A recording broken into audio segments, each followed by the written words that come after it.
Deus te ama onde você está. Ele te acha bonito. Ele te acha engraçado. Ele gosta de algumas das suas falhas. E desde que você esteja crescendo, é a única coisa com que você deve se preocupar.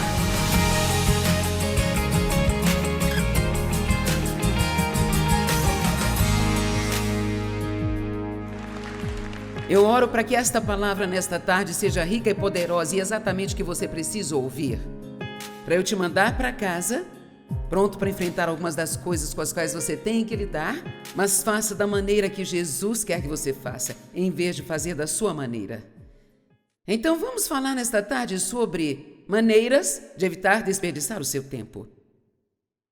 Sabe, nós temos muito tempo e vemos o tempo de modo diferente na medida que envelhecemos. E quando você já viveu cerca de 3/4 ou 2/3 de sua vida, ou o que quer que seja, você chega a um ponto onde realmente não quer desperdiçar seu tempo. Se há coisas que você quer fazer, mas não conseguiu fazer ainda, você quer fazê-las agora, mas não quer perder o seu tempo. Bem, eu recomendo que você nunca desperdice o seu tempo, nem mesmo quando você ainda tem 20 ou 30 anos, porque isso se torna muito importante para você na medida em que você envelhece. E você pode ter 20 anos hoje, mas um dia você terá 70 e 80, e isto vai acontecer mais rápido do que você imagina que pode acontecer. E eu acredito que o tempo é um presente muito precioso. E o tempo, você pode desperdiçá-lo ou pode usá-lo com sabedoria. Mas seja como for que você gaste o seu tempo, uma vez que o gastou, você não pode recuperá-lo. Agora eu quero que você pense nisso seriamente. Seja por 1 hora, ou 1 semana, ou o tempo que for. Se você passar 3 dias com raiva, você desperdiçará totalmente esses 3 dias e você nunca terá esses dias de volta. Nunca mais. Nos primeiros anos em que Dave e eu estávamos casados, eu ainda tinha um temperamento fora de controle. Eu me lembro de ficar com raiva, que acontecia sempre. Isto era, sabe, eu cresci no meio disto, era assim que eu via meu pai lidar com tudo. Ele ficava bravo e com raiva até você seguir o seu caminho. E foi o que eu fiz. E eu me lembro do que Dave me disse um dia. Ele disse: não seria terrível se Jesus voltasse hoje e você tivesse passado o último dia da sua vida nesta terra com raiva? Isso realmente me fez parar para pensar. Há tantas coisas que nós fazemos que são uma total perda de tempo. Elas não trazem nada de bom, na verdade. Vou compartilhar algumas coisas com você nesta tarde e eu tenho certeza de que você pode aproveitar com o que já sabe. Agora, que tal se nós assumirmos o compromisso de começar a investir o nosso tempo em vez de desperdiçar o nosso tempo? Porque não queremos chegar ao fim da nossa vida, olhar para trás e não ter nada além de arrependimentos. Eu acho que esta é uma das coisas mais tristes que pode acontecer com uma pessoa. Que seja muito tarde para você voltar e fazer o que você desejava ter feito e deveria ter feito e acabou apenas se arrependendo do modo como viveu, sem ter como consertar. Então, a primeira coisa que é total desperdício de tempo é o que a Bíblia chama de obras mortas. Agora, Deus quer que nós façamos boas obras, mas Ele quer que nós evitemos as obras mortas. Então, o que são obras mortas? Bem, a obra morta é a nossa energia tentando fazer o que só Deus pode fazer. Você sabe como é difícil tentar fazer algo acontecer que somente Deus pode fazer acontecer? E quanto mais você tenta fazer aquilo acontecer, maior é a bagunça que você faz com tudo isso. Alguém já teve uma experiência como esta? E nós podemos ver isso claramente com Abraão e Sara. Quando eles queriam ter um filho, Deus lhes tinha feito uma promessa. Era uma promessa impossível de ser cumprida sem Deus, porque eles já haviam passado da idade de ter filhos. Abraão já tinha 100 anos de idade. Sara estava perto disso, com seus 90 e longe da idade de ter filhos. E eles não tiveram seu próprio filho, e Deus lhes prometera que eles teriam, mas eles estavam cansados de esperar. Qualquer um pode se cansar de esperar. Então, eles se cansaram de esperar e arranjaram bem a Sara, mas foi culpa de Abraão também, porque ele seguiu a ideia dela. Às vezes você precisa seguir as ideias da sua esposa, sabe? Mas às vezes você precisa dizer não, porque nós podemos tender ocasionalmente a sermos um pouco emotivas. E então, eu acho que num certo dia Sara ficou realmente cansada de esperar e teve uma ideia brilhante. Você sabe o que é uma ideia brilhante? É uma daquelas coisas que você... Já sei, é isso que eu vou fazer. E vai funcionar. É isso. E então a gente pensa assim, é isso que Deus quer que eu faça. Sabe, Deus fala conosco através dos nossos pensamentos, mas nem todos os pensamentos que você tem são de Deus. Então existem algumas coisas que você precisa esperar e orar um pouco mais antes de agir pelo primeiro pensamento que chega à sua cabeça, sabe? E assim então ela teve essa ideia brilhante de que ela daria a sua serva ao seu marido para ser a sua segunda esposa. Quantos de você já sabe que isso é muito estúpido? Ok, isso já era um problema sério, você não acha? Antes mesmo de começar? E Agar, ela podia ter filhos e então Sara quis que seu marido tivesse relações sexuais com ela para que ela ficasse grávida e em seguida ela tomaria aquela criança como se fosse dela. Bem, Abraão ouviu o que ela disse e foi lá e fez. E, com certeza, ela ficou grávida. Assim que ela engravidou, ela passou a ter uma péssima atitude para com a Sara. Nananana, eu estou grávida e você não está. Eu não sei se foi exatamente assim que aconteceu, mas ela teve uma atitude ruim. Bem, então, Sara ficou muito brava porque Agar teve uma atitude ruim. Ela teve o bebê e Sara e ela nunca mais se deram bem depois disso e então Sara foi até Abraão e queria que ele lidasse com Agar a respeito. E ele disse, Sara, você cuida disso, o problema é seu. E ela disse, não, você vai. Ela culpou a ele, ele culpou a ela e tudo acabou virando uma grande bagunça. Bem, nós podemos ler esta história e dizer que burrice, mas quantos de nós fazemos exatamente a mesma coisa dia após dia? Quando nós queremos algo, conseguimos encontrar milhares de formas de tentar fazer aquilo acontecer e pensamos que todas elas são de Deus. Obras mortas são obras que não funcionam. Eu aprendi a reconhecer quando eu faço o que a Bíblia chama de obras da carne, sabe? Talvez eu não as reconheça todas as vezes, talvez não as reconheça tão rápido quanto deveria. Uma das coisas que acontece quando você está nas obras da carne é que elas não funcionam e você fica frustrado. Você sente que você está forçando, sempre forçando, tentando fazer algo funcionar, mas não funciona. Vou te dar um exemplo. Que tal essa de tentar mudar a pessoa com quem você se casou? Como isso tem funcionado para você?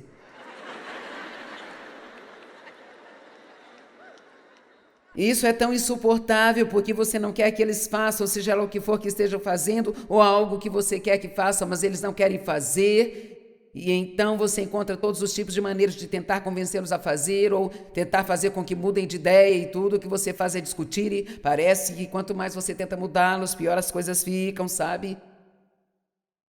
As pessoas não gostam de serem forçadas a fazer as coisas. Ninguém gosta de ser controlado. A verdade é que, a menos que o coração seja mudado, nenhuma mudança vai durar na verdade, sabe? E assim, Deus é o único que pode mudar um coração. Sim, Deus é o único que pode realmente mudar as pessoas. No caso de você não ter notado, todos nós somos apenas um pouco diferentes. E a maioria de vocês talvez sejam casados. Se você é casado, você se casou com alguém que é o oposto de você. Amém? Dave e eu não poderia haver duas pessoas tão diferentes como Dave e eu somos. E nós somos casados há 51 anos. Agora, algumas decisões foram necessárias no nosso caminho e fomos nós que realizamos todo o trabalho, ele e eu tivemos que chegar a alguns acordos dentro dos nossos corações de que pararíamos de tentar mudar um ao outro. E eu posso te dizer que se você quer ter um casamento duradouro, se você quer ter paz em sua casa, você pode ir para casa e parar de tentar mudar a pessoa com quem você está casado. Eu disse, você pode ir para casa e então...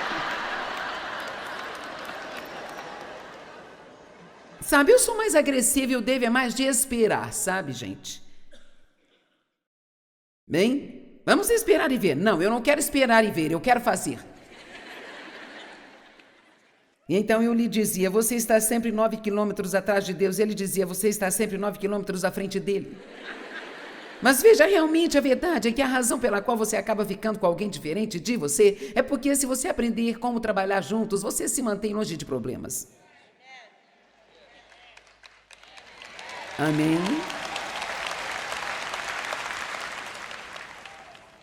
Mas o que geralmente acontece é que duas pessoas se casam, dois amigos entram num relacionamento, acontece com os seus filhos.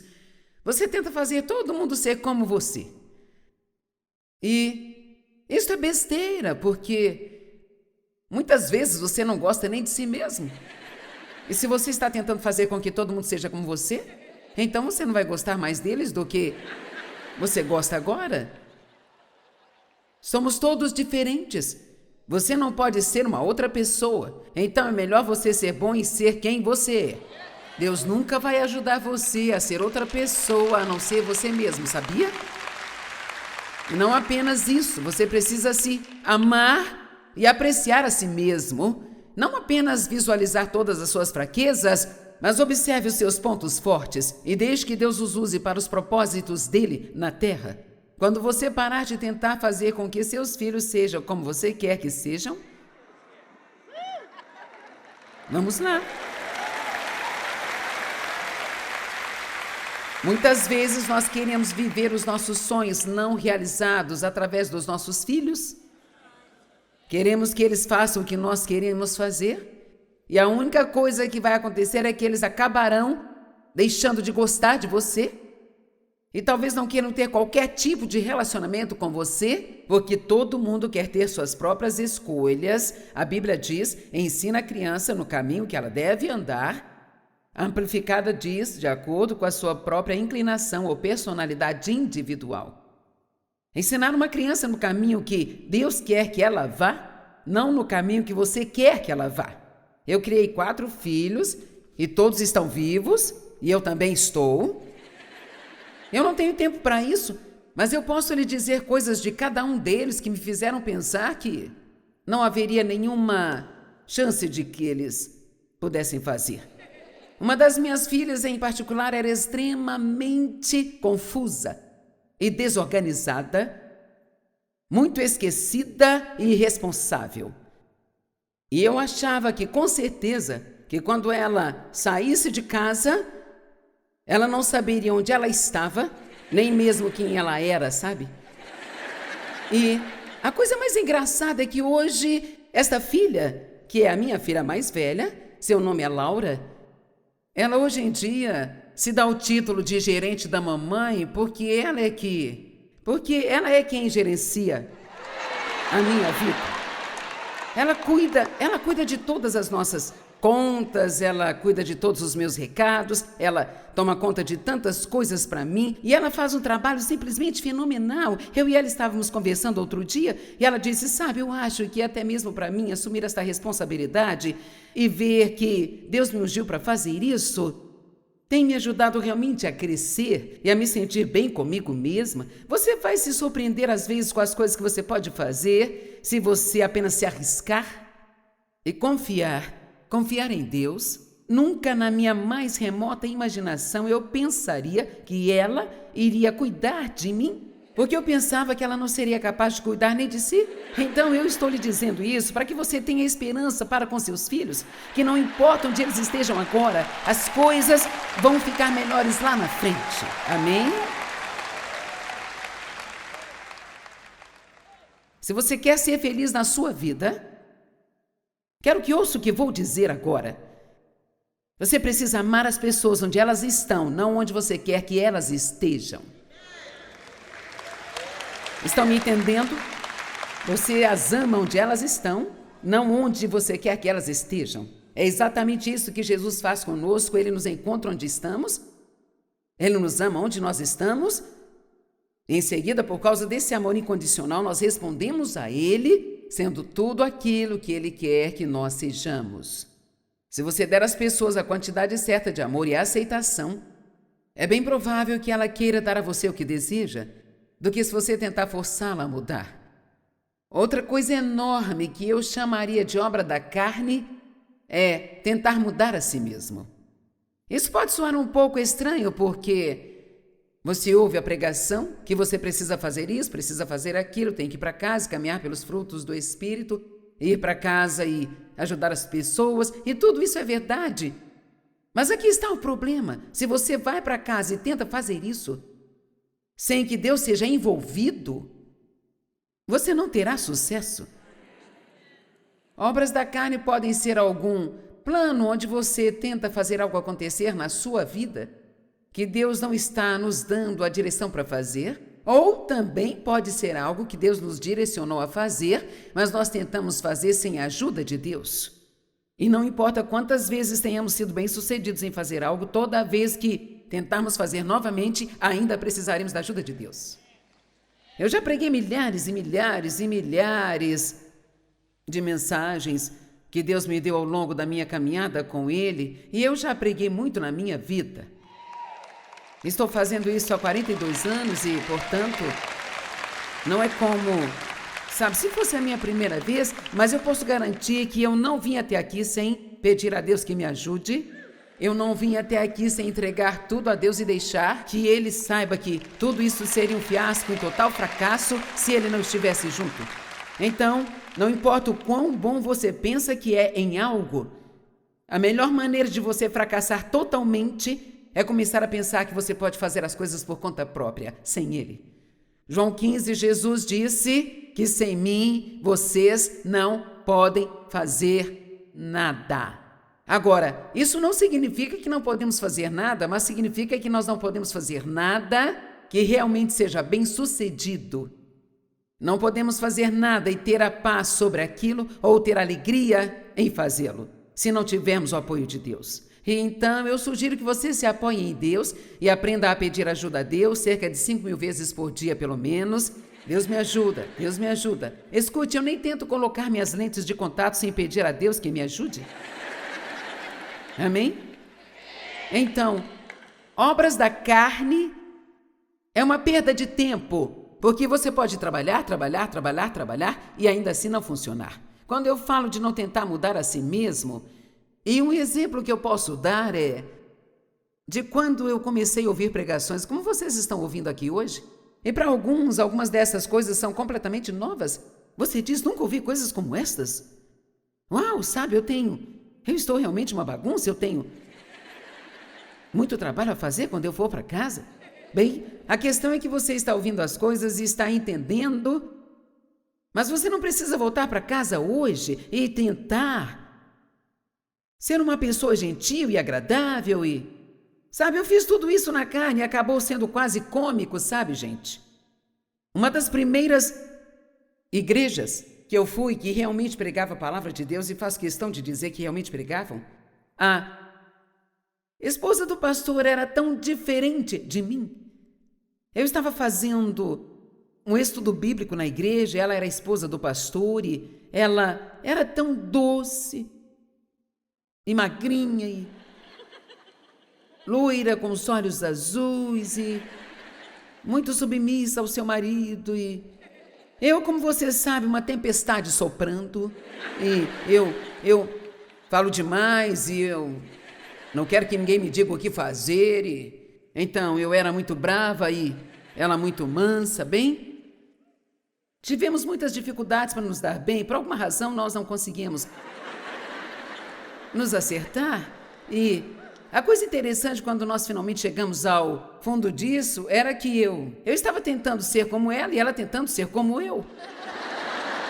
Eu estava tentando ser uma mulher doce e eu realmente fiz isso. Eu até tentei baixar o meu tom de voz e falar um pouco mais doce, sabe? Só um pouquinho mais mansa no falar e mais delicada no meu andar. E começaram a me perguntar o que há de errado com você, o que está fazendo, sabe? Então eu pensava, é desse jeito que é? Se eu sou eu, você não gosta? Se eu tento ser o que você quer que eu seja, então você não gosta disso também? Nada agrada as pessoas, não importa o que você faça? Eu me lembro de ouvir algumas mensagens sobre a boca e o poder das palavras, e então eu dizia, é isso. Vou manter a minha boca fechada, nem que seja a última coisa que eu faço. E eu mantinha a boca fechada, literalmente. Veja, a carne sempre vai para os extremos. Ou ela não faz nada, ou faz demais. Então, eu falo demais. Agora eu ouço uma mensagem sobre o quão poderosas são as palavras, e então eu não vou falar mais nada. Para ter certeza de que eu não me meterei em problemas. E eu me lembro daqueles dias e fico muito feliz por Deus ter me ensinado sobre a graça. E essa graça é a única coisa que pode nos mudar. E o que eu... Se você quer fazer o que é certo e Deus vê o seu coração e você pede a Ele que te ajude, Ele vai ajudar você. Ele vai te ajudar quando você estudar sua palavra e ao passar tempo com Deus. Deixe-me dizer algo, se você quer que as coisas que você ouve na sua igreja funcionem na sua vida, o que você precisa fazer, se tem algo que realmente se destacou para você e você pensa, eu realmente preciso disso na minha vida, eu preciso ser mais estável, eu preciso ser mais perdoadora, eu preciso não ser tão rápida para me irritar. Vamos considerar a ira como exemplo. Então, em vez de ir para casa e tentar não ficar com raiva, a coisa a se fazer é começar a estudar realmente a palavra sobre a raiva. Não pense que só porque você ouviu o meu sermão aqui hoje, que você vai para casa e magicamente esses problemas vão desaparecer. Porque eu te garanto que Satanás vai testá-lo. Ele vai preparar algumas circunstâncias muito especiais apenas para testar você. Eis o que aconteceria. Você falharia se tentasse fazer as coisas por conta própria e o diabo diria, viu, ir àquela reunião não trouxe nada de bom para você. O diabo é o quê? Um mentiroso. É tudo o que ele sabe fazer. E nós precisamos aprender a pegá-lo em suas mentiras. Então, vá para casa e diga... Isso é algo, Deus, onde eu realmente quero crescer. Preciso da sua ajuda. Eu preciso da sua ajuda e não posso fazer isso por conta própria. O meu coração quer mudar e eu não consigo sem você. E vou ficar firme nisso até que eu veja a vitória. Então, você pega 6, 7, 8 escrituras que falam sobre a raiva, você as lê, você as estuda, você as leu bastante para memorizá-las? Você gasta tempo com Deus sobre aquela coisa em particular? Eu sempre digo às pessoas que a palavra de Deus é como um armário de remédios. Se você tem uma dor de cabeça, não vai colocar um band-aid na cabeça. Se você tem um mau temperamento, estudar sobre prosperidade não vai te ajudar. Você precisa estudar assuntos específicos para problemas específicos. É como tomar remédio para a sua alma. E você também precisa saber que você não precisa ter pressa, porque a Bíblia diz em 2 Coríntios 3,18 que ao olharmos para a palavra de Deus, nós começamos a ver o que devemos ser e vemos o que nós somos. E que Deus nos transforma de glória em glória, significa de pouco a pouco. E isso somente acontece pelo Espírito de Deus, não pela minha própria determinação, nem pela minha própria vontade. E Deus muda a gente porque Ele vê o nosso coração e porque buscamos da maneira certa. E eu digo que se houver 50 pessoas, elas podem estar em um momento diferente de maturidade espiritual em suas vidas, mas quando Jesus voltar, todo mundo será completamente transformado. E estaremos onde deveremos estar, e você não precisa ter chegado lá, você só precisa estar no caminho. Amém? Nós perdemos o nosso tempo quando tentamos fazer o que só Deus pode fazer em nossas vidas. Mas quando confiamos nele, ele pode nos transformar e nos fazer muito frutíferos. E a sua força e paz serão nossas e vamos apreciar a jornada da vida.